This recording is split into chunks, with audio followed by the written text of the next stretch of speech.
Chapitre 4.8. La logistique des négociations. Bien, déjà, le terme logistique à prendre entre guillemets, car n'oubliez jamais que la logistique signifie les mouvements physiques de l'entreprise. Toute autre interprétation du terme logistique est inexacte. Donc je vous laisse la liberté de vous rappeler les situations dans lesquelles vous utilisez le terme logistique. D'accord? Sachez dès que c'est en dehors des mouvements physiques de l'entreprise, donc c'est une adaptation inexacte de ce terme. Bien, je ferme la parenthèse. Pourquoi j'ai mis le terme logistique dans le dénominatif du chapitre? Non pas parce que je veux parler que des mouvements physiques de l'entreprise, donc le côté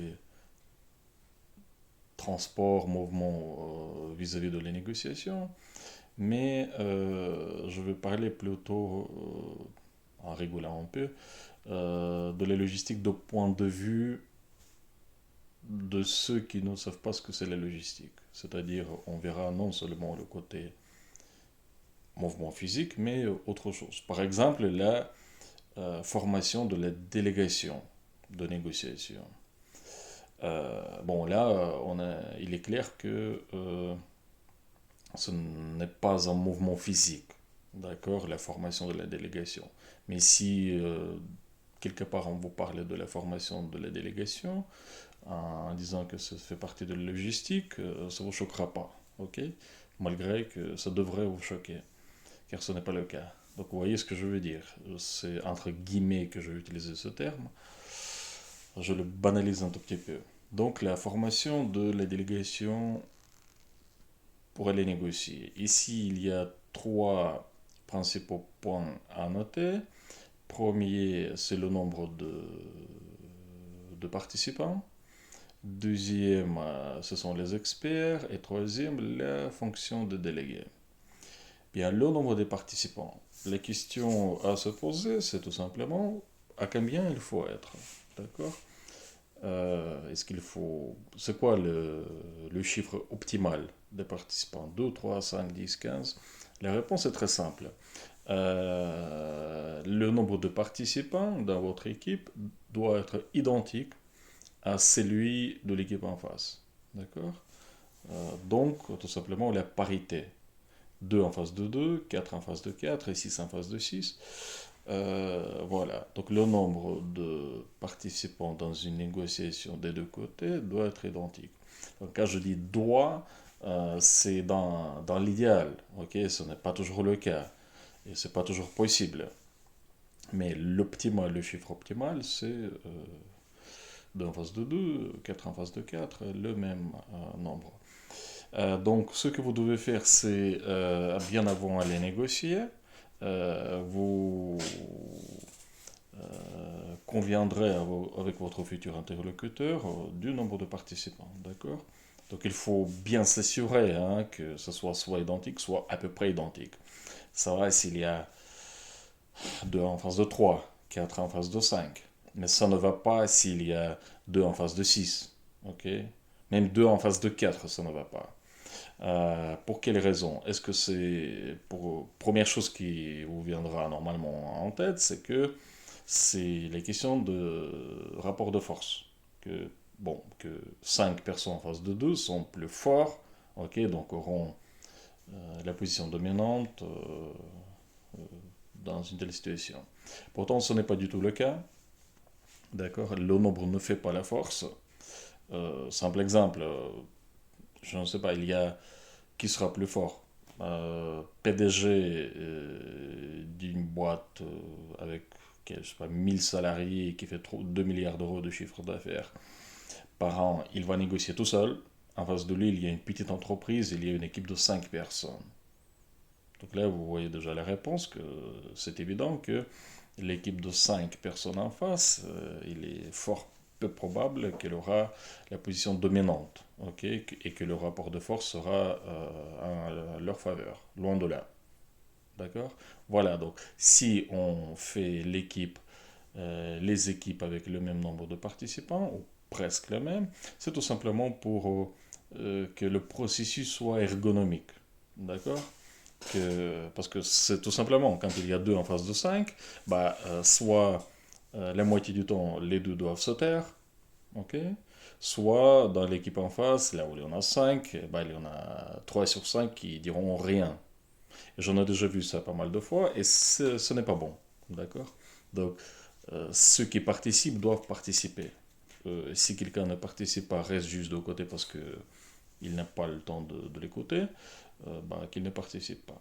Voilà, donc le nombre optimal des participants est identique dans les deux équipes. Les experts. Il faut prévoir à faire venir avec vous dans l'équipe donc des experts. Rappelez-vous, les experts sont les prescripteurs, d'accord? Ce sont les gens qui ont de l'expertise, chacun dans leur niche, leur domaine d'activité, d'accord? Et rappelez-vous, on a déjà parlé normalement en classe, que c'est vraiment, à vrai dire, c'est eux qui sont les vrais décideurs dans les certains cas, car, disons, ceux qui signent ne vont pas, pour simplifier, signer sans avoir un accord, donc, après l'analyse des experts. C'est d'abord l'expert, c'est-à-dire quelqu'un qui est professionnel dans son domaine d'activité, il analyse les situations, ok, dans le domaine qui le concerne, dans la niche, la partie de l'affaire qui le concerne, et il dit est-ce que c'est bon ou c'est pas bon. D'accord? Il est important surtout d'avoir les experts à l'international, car il se peut que, deuxième volet de l'importance des experts, il se peut que les gens en face vont poser des questions assez techniques dont vous n'aurez pas de réponse, car c'est beaucoup trop technique pour vous. Disons, vous êtes un commercial, mais pas un ingénieur en électromécanique, et vous vendez un appareil électromécanique. Ok, donc, et en face, il y a un ingénieur en électromécanique et vous posez des questions de son domaine. Et là, vous comprenez un mot sur 10. Ok, et si à l'Occident, en France notamment, c'est normal de dire écoute, je note ta question, je reviens chez moi et mon expert va t'envoyer la réponse. À l'étranger, en dehors de l'Occident, souvent ce ne va pas du tout. Ok, chaque question technique doit avoir une réponse sur le champ. Allez voir les Chinois, allez voir les Russes ou quelques autres nations en dehors de l'Occident, où si on vous pose une question technique et vous dites bah excuse-moi je n'ai pas de réponse, je rentre chez moi, je t'envoie la réponse dans 3 jours, ils vont se dire que franchement la personne en face de nous il ne sait même pas ce qu'il vend. Donc, et c'est pas bon pour la réputation, ok? Donc les experts vous devez les avoir avec vous. Bref, vous devez vous assurer de pouvoir apporter toutes les réponses aux questions sur les champs. D'accord? Voilà. Ensuite, troisième volet, les fonctions de délégué. Bien, imaginons que vous êtes 4 dans l'équipe. Il faut absolument que vous déterminez la fonction de chaque participant. Ok. La négociation, ce n'est pas une négociation sur le marché du Marrakech, ok, où il faut crier au plus fort, et c'est lui, bref, gesticuler au maximum. Non. La négociation, c'est plutôt un théâtre, où chaque participant a un rôle précis. D'accord? Disons que c'est un théâtre, ouais. C'est-à-dire chacun sait quand il doit parler, quand il doit se taire, et de quoi il doit parler, à qui il doit parler.